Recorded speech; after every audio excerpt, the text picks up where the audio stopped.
As Ian said, I've done my PhD in Nottingham on competitive dialogue and its implementation in Portugal and Spain. And every time that I do this presentation, certainly for the last, I don't know, maybe 6 to 9 months, I always think, well, it's the last time that I'm going to do it. It's the last spin, the last run around the carousel. I hope that this time around, that since we're recording it, the next time that I have to do this, I either just play the recording or say to someone else, you can play the recording for yourselves. So what's in store for the next 30 minutes? 4 main topics for the outline of my presentation. First of all is what is competitive dialogue, because I know that I've got a mixed audience. Then we go through different types of innovation, competitive dialogue, innovation case studies, and we'll end up with some issues that I found in practice. So let's see. Does anyone here who has been involved in competitive dialogue procedures? I know that Andrew has been. Anyone else? Abby? Aborted. Sorry? Aborted. Yeah, you aborted your because of me, as far as I know. So we've got at least 5 people here that have been involved, which is good. So what is competitive dialogue? It's I'm not going to say new. It's a recent procedure that was created a few years ago by the 2004-18 directive for the procurement of particularly complex contracts. Well, I devoted 3 years of my life to this mistress, and if you ask me what is a particularly complex contract, I can't tell you the answer. I think it really depends on many situations. It depends on many circumstances, and it's not a question easy to answer. So I dodged that bullet with my thesis. But when I was preparing this presentation, the last time that I did it, I had to start somewhere with innovation, and I did something which we here in the Bangor University do not allow our students to do, which is go into Wikipedia and check what is the answer. And I found out that Wikipedia actually has a very good definition of innovation. So for Wikipedia, the innovation is the creation of better or more effective products, processes, services, technologies, or ideas that are accepted by markets, governments, and society. Seems fine enough for me as a starting point, and I'd like to focus for the next 20 or 25 minutes on products and processes. So what did I find out regarding competitive dialogue and innovation? Well, I found out that on the product side, you can have both direct and indirect innovation, and on the process side, you can have procedural innovations at the process in itself, so the competitive dialogue process that it's run, and also internal changes or internal innovation through the organizations that go through a competitive dialogue procedure. So what about direct product innovation? Has anyone seen competitive dialogue being used for the procurement of innovative products? No hands in the air? Abby? No? No? Andrew? No? I think it's the first time that I get a 0 answer on this question. I usually get 1 or 2 very, very shy hands in the air, which is normal. I mean, competitive dialogue is a very complex procedure, and people do not usually associate it with, with innovation. But I found some examples of product and process innovation. This is the current, I would say, the current trend in Copenhagen. So, ladies in the audience, this is what is being sold in Copenhagen at the moment.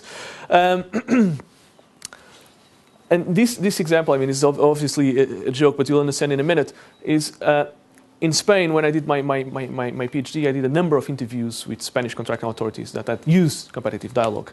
And I found one right at the end of my research, of my empirical research, that wanted to buy a new type of boot for both its firefighters and the rangers. So it's a small contracting authority, not a local authority, but a small contracting authority that has the remit of running the forests in an area in the south of Spain.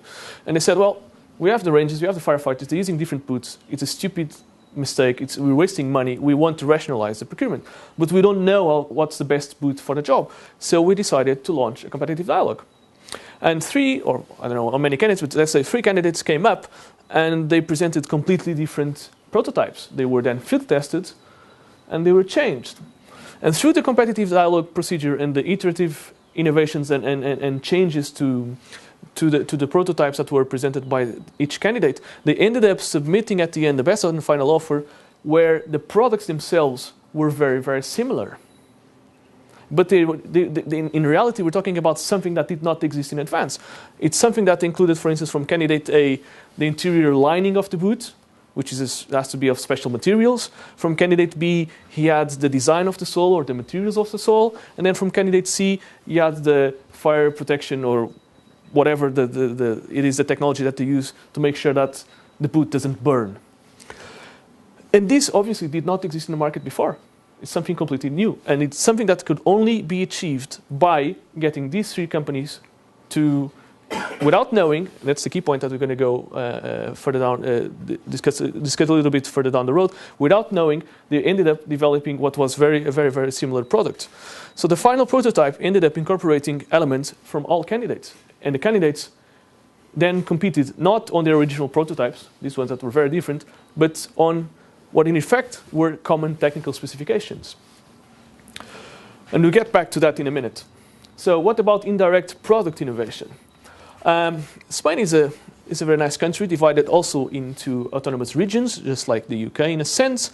And in the region, in the health sector, those powers have been devolved to the regional authorities. And in 4 of them, they've used competitive dialogue in that area. And in one specific case, in the Balearic Islands, they use competitive dialogue a lot. And I mean a lot, at least for the purposes of Spain. What happened there? What happened there is that the regional health board wanted to build and furnish and equip and maintain a new hospital from scratch, the Son Espacios Hospital. And at the same time, they wanted to use a new type of contract that is available in Spain that did not exist before 2007, which is a public-private cooperation contract. I will refer to Albert to explain you the difference between what is a public-private cooperation contract and what is a PPP or what is a concession. The best answer that I got from my interviewees, from a lawyer, was, well, Pedro, the answer is simple.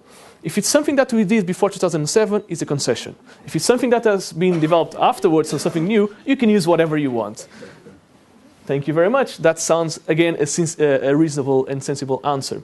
But in general, we're talking about long-standing contracts.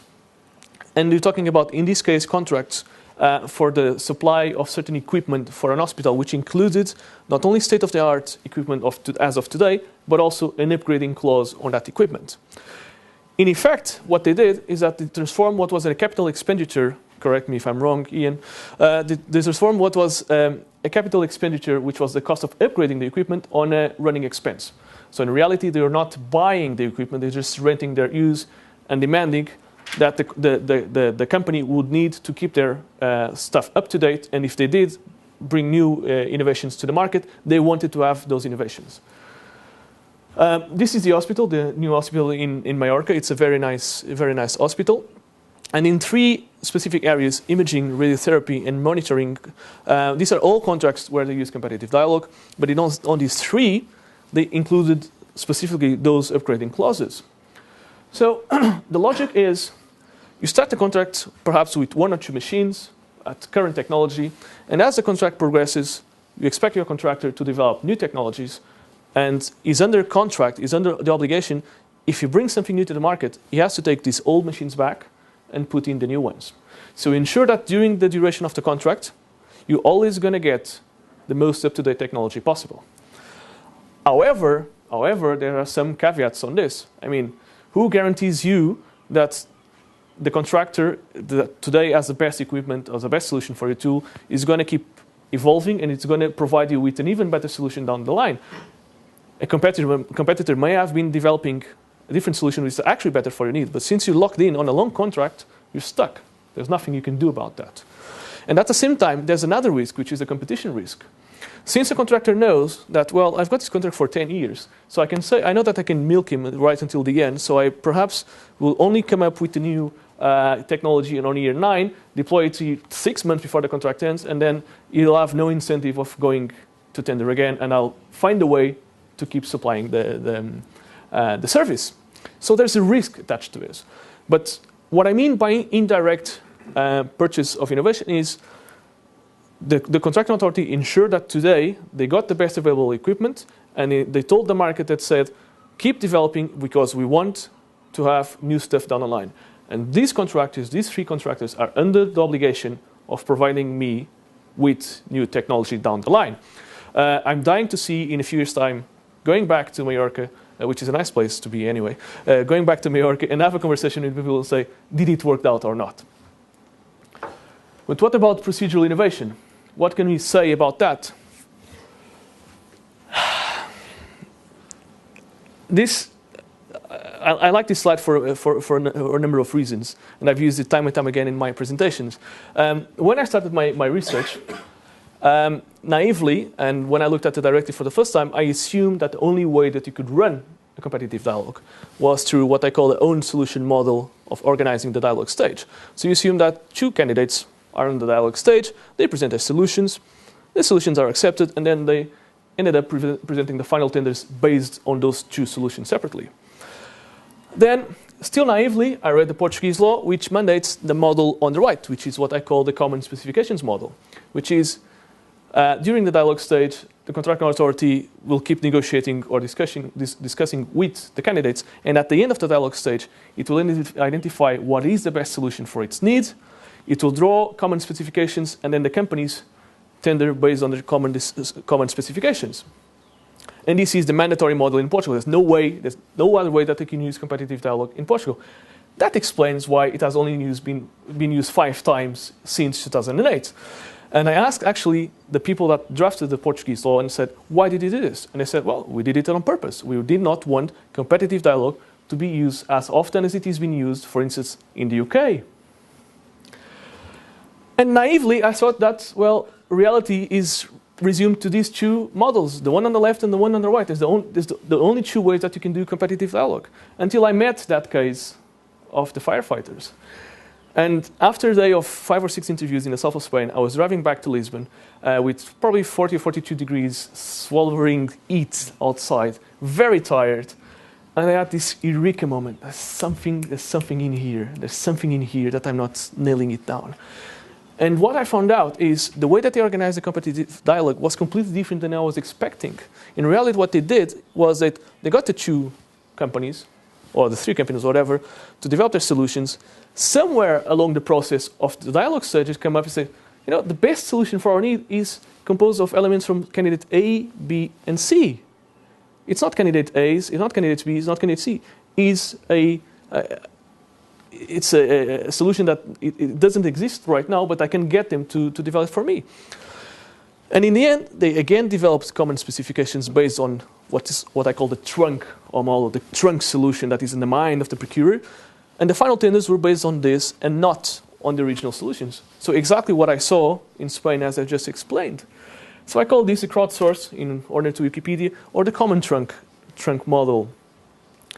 At the same time, I start thinking about the problems and why competitive dialogue was created as it is. I mean, industry was very keen on making sure that for competitive dialogue to exist, checks and balances were put in place. So they introduced, so the Commission relented and introduced clauses on the EU directives forbidding the passing of information from candidates from one side to the other, because if that happens, the benefit, for instance, that candidate A gets from getting the information from candidate B, as a net effect, is identical to the net loss on candidate B, because they're competing based on their solution. So this solution has become more competitive at the cost of candidate B. But what happens here is something completely different. Something completely different, because on this model, what is happening is that they're not competing during the dialogue stage to win the contract. They're competing to get their stuff, their information on the technical specifications. And I've been approached quite a few times by industry still saying, oh no, but we want to protect our solutions, we want to protect our IP. I understand that. But let's change the topic. Assuming that I want to launch a new tender, a new procedure. I give you the opportunity of legally influencing my decision-making process in the way that I draw up my technical specifications. Will you pass that opportunity? Of course not. Of course not, because exactly that's what we're doing here. We're giving you the opportunity of legally influencing the way I draw up my technical specifications. But the difference is, and this was explained to me by those gentlemen in Spain in the Mallorca case, is we're bringing up on the top of the table a lot of discussions that usually are done either before the procedure or during the procedure underneath the table. So you're forcing companies to be competitive on a transparent basis. So in a sense, it's more transparent as a procedure than the open procedure. Because in the open procedure, if you influence the way that it's going to be designed, you already have an advantage over all your competitors. But this way, you have to compete over the table. just like you're playing poker. You need to be at the table to do that.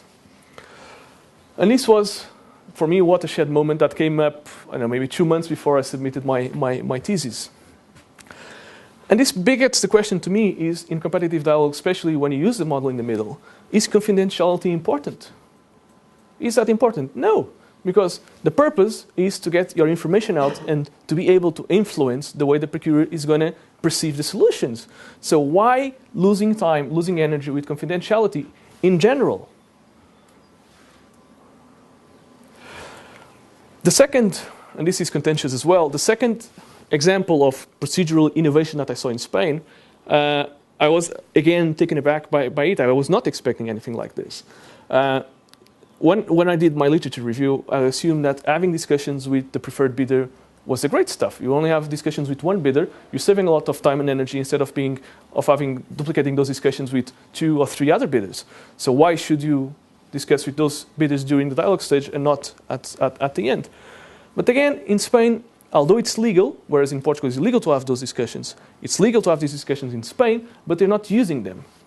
They're refusing to get into that game. And why? Why are they doing that? Why, after they receive the bids, why do they behave as if they're running an open procedure? What is the rationale behind that? It turns out that not having negotiations with the preferred bidder has profound effects in competition and how they behave in the procedure. Because in effect, you're saying, I'm willing to be influenced by you, but only where there's still competition on the table. And I'm also refusing to get into the game of protracted discussions. So when we have the discussion creep or the negotiation creep, which in the UK has led to competitive dialogues being very long-winded processes. Because, of course, when you get on a one-on-one discussion, everyone else is out of the game. The company has all the interest in spending as much time as it can at that stage extracting value to put in the contract. So, because they no longer have the fear of competition. It's no longer there. It's off. You can say, oh, yes, you can go back and get them back the other bidders. Yeah, good luck with that. And the Spanish, perhaps without knowing that, did this beautifully, because in one case, again, in the hospital sector, one of the companies that won, it was not Fujitsu, but it was a household name as well. They won a contract, so they were considered to be the preferred bidder, and they were invited to sign the contract. And they said, no, we just brought our negotiation team. We're now ready to start negotiations, because that's how competitive dialogues are run elsewhere. And the contracting authority said to them, okay, fine. Well, you've paid a bond of, let's say, 10 million euros. You either sign this in the next 2 weeks, or you just lost 10 million euros, and we'll go and talk with the other guys. And they immediately signed it off. And the contracting authority avoided having to concede during those negotiations because on that moment, who has the upper hand is the company, is no longer the contracting authority. The contracting authority lost any leverage that they have over the contractor. And what about internal innovation? What changes have I seen? I'm sure that Albert and Ramon can relate to this, to the castles in Barcelona. The biggest change that I saw internally is how contracting authorities operated and decided to undertake the procedures. I mean, on a normal procedure, as far as I know, and there's plenty of people here that can correct me if I'm wrong, you have perhaps one person which is the owner of that procedure, which will have to run it from start to end most of the time. Of course, he has external help that he can draw upon, but it's his baby. It's for that person to deliver that procedure. As far as I know, that is what I saw in Spain and Portugal, and it's perhaps also the practice here in the UK. So please correct me if I'm wrong. What I saw in Spain was that the good contracting authorities, the ones that were extracting the maximum benefit of this complex, protracted, and difficult procedure, was the ones that decided to create multidisciplinary teams. Teams that were together to deliver the project. So they had, for instance, in the case of the hospitals, they had the managers, they had the doctors, they had the technicians, they had the lawyers, they had the accountants. Everyone was together, working together to deliver that project. So they were forced to work, instead of working in silos and working on a conveyor belt, they were forced to work completely differently. And at the same time, they were forced to learn how to negotiate, and that's the best ways to negotiate and discuss with companies. Because in countries like Portugal and Spain, having discussions with companies is not the traditional. So procurers are not used to that, and they do not know how to do it. So it forces them to think and act differently. And in some cases, I talked with people at the end, they said, well, it was great because we were forced to work differently. And in other cases, I talked with people and said, it was horrendous because we tried to use the current best practices, which is we picked a poor soul in our procurement department, and that person could not deliver a good job at the end. So the procedure is rubbish. What issues did I find out in competitive dialogue land? Well, many of them actually. But I've got one which is for me completely key on competitive dialogue, and it's completely key as well when you talk about innovation. Who owns the IP? Who owns the IP? And you may think, well, I'm the contracting authority, I'm paying for the fun, so I get IP. Fine, okay. Tomorrow Microsoft challenges your IP. It's now your IP. Are you ready to fight for it? Do you know how to fight for it? Do you know how to protect it? Do you have the money? Do you have the resources? As someone told me, well, IP is a strange game. Whomever has the deepest pockets wins. It's very simple. So that is not the easy answer. So you may think, well, the winner will take it. Okay, fine. The winner. Sorry, let's talk about the other one before. All participants share the IP because they've developed the solution together. That is a possibility if the companies are willing to get into that. So perhaps you could establish a standard, or you could establish an agreement where the IP is shared without any royalties for all the companies involved. And the last module is, well, perhaps the winner takes all. And I will say to that, well, fine, okay, so winner takes all. So that means that the winner gets paid twice. He gets paid in money for the contract, gets paid in IP as well. Not a bad deal. But there's a risk, another risk on that, which is, so the winner takes the IP. Okay, fine. What happens when the contract ends or you want to change suppliers? Oops. Oops. Oh, the winner has the IP. Oops. Exactly. This is a story that I also like to bring on my presentations. It was told me by someone that as an inside scoop to what happened. These are basically the Microsoft consoles. The first one on the left is the old Xbox, and on the right you've got the Xbox 360, the current console. And what happened, even with Microsoft, what happened is that when they decided to get into the console market, they went to Intel and NVIDIA, which are two chip providers, and they said, well, I need a custom-made solution. I need something that is innovative, that only I can have, and I want you to supply me with that technology. And they said, great, we're going to design these fantastic chips, technology from, I don't know, maybe 1999, these fantastic chips, and we're going to supply those chips to you, and we're only going to make them for you. Fine. What happened is, for you to make money with the console, you need to be able to extract savings on the long run, which is moving a certain technology to different production methods which are more efficient. But in this case, Microsoft was stuck because the agreement that they had with NVIDIA and Intel was to purchase custom designed chips. They did not own the IP. So they were stuck. And what they did, instead of having a console that was supposed to run for 10 years, after 5, they jumped ship for a new one. Because they never made a single penny with the first generation consoles. Not one penny with the console in itself. So when the time came for the new consoles to be developed, what did they do? They said, well, we're not going to get caught again, so we're going to purchase the designs of the chips. And so they went to IBM, and no one was ever fired for buying from IBM, as far as I know. So they went to IBM, and they went to NVIDIA's competitor ATI and said, you're going to design the chips for us, and you're going to sell us the design of the chips. We'll find someone to manufacture them for us. And this has led to innovation within the Xbox 360 life cycle. So they started with this model, which was very hot, very expensive, and very hard to produce. And the new current, what's called the Xbox Slim model, which is much cheaper, and where they're now finally making money by selling the console in itself. And it's also much cheaper nowadays. So they've moved from a system where they were locked in to a system where they could actually have the best of both worlds. But they have the IP, and of course they have the pockets and the knowledge to own IP like this, and they were able to extract savings down the line, because what is today's innovation is going to be tomorrow's, the proverbial stone around your neck. This finishes my presentation, so thank you very much for your time and attention.